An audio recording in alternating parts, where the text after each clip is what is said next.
It's a ribbon of tarmac 5 meters wide. Its pathway runs straight through hell. Hyena Road is a very serious movie based on 1,000 stories, but it only lasts 2 hours, and I think it should be 4. But I have Paul Gross, Rossif Sutherland, 2 of the big stars. And well, okay, I'll go with you first of all, Paul. You wrote, directed, produced, starred in this movie. Why do this movie?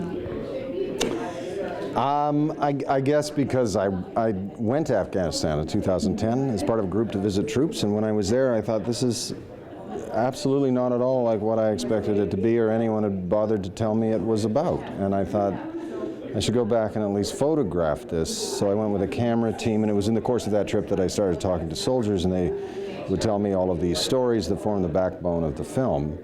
And it did seem to me quite early on that we ought to know a little bit more about what it is we're asking of our military when we send them places.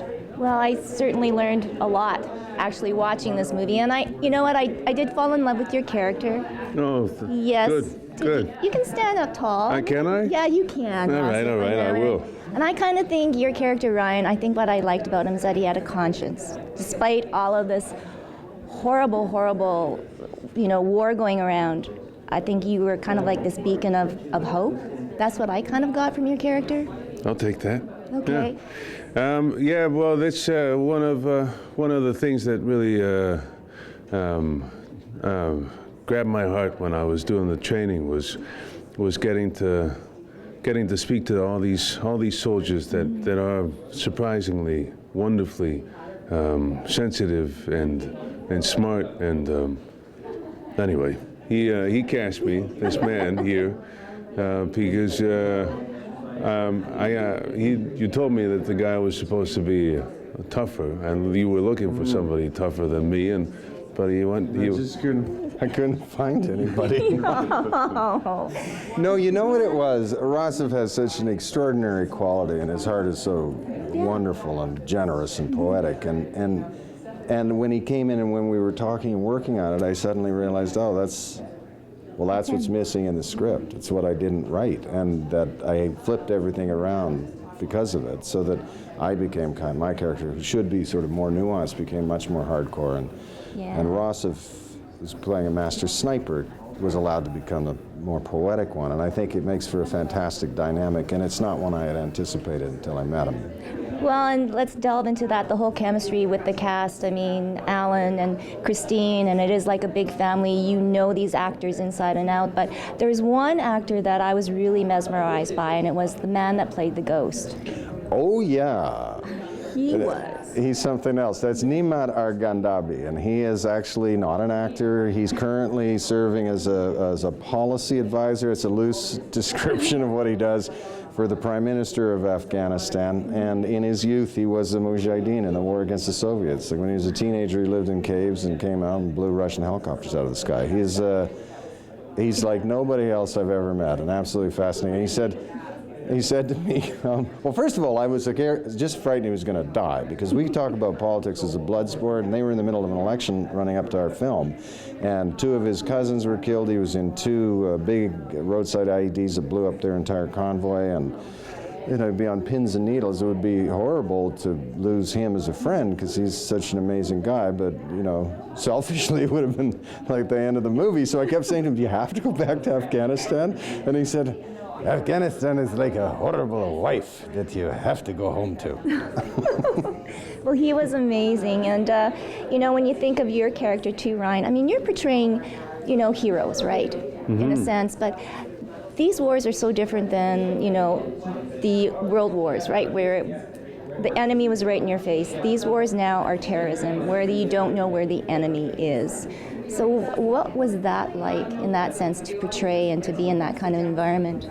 Well, I'm an actor, so everything's new to me. And when you sign on to a job, you're always hoping for an adventure. And there's, as far as I'm concerned, there's no better adventure than to go on one with this man here.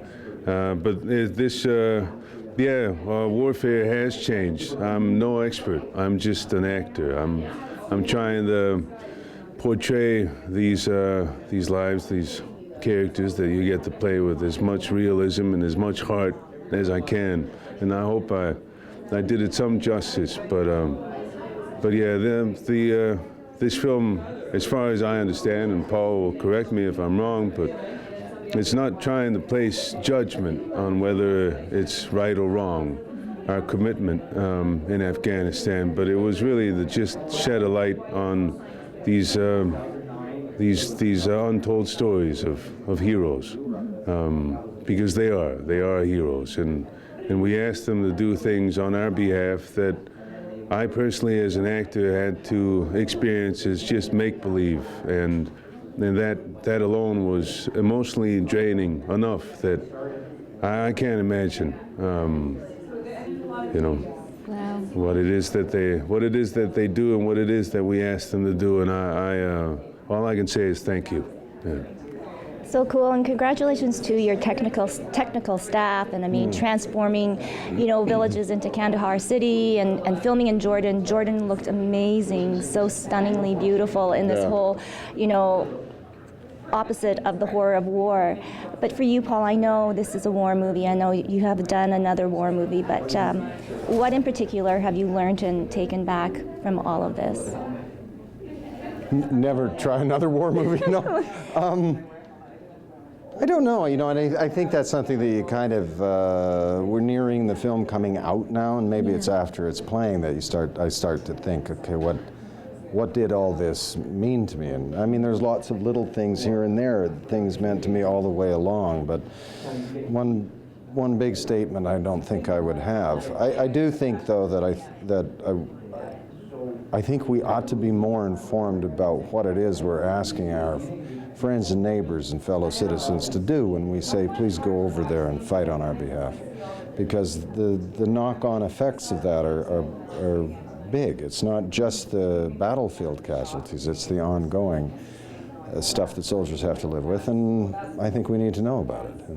Yeah, well, congratulations, Paul, Rossif. Thank you. And thank you to all the men and women who are serving our country. Go see it, Hyena Road, opening October 9th. You think he can change everything with just one bullet? I think it might be more complicated than that.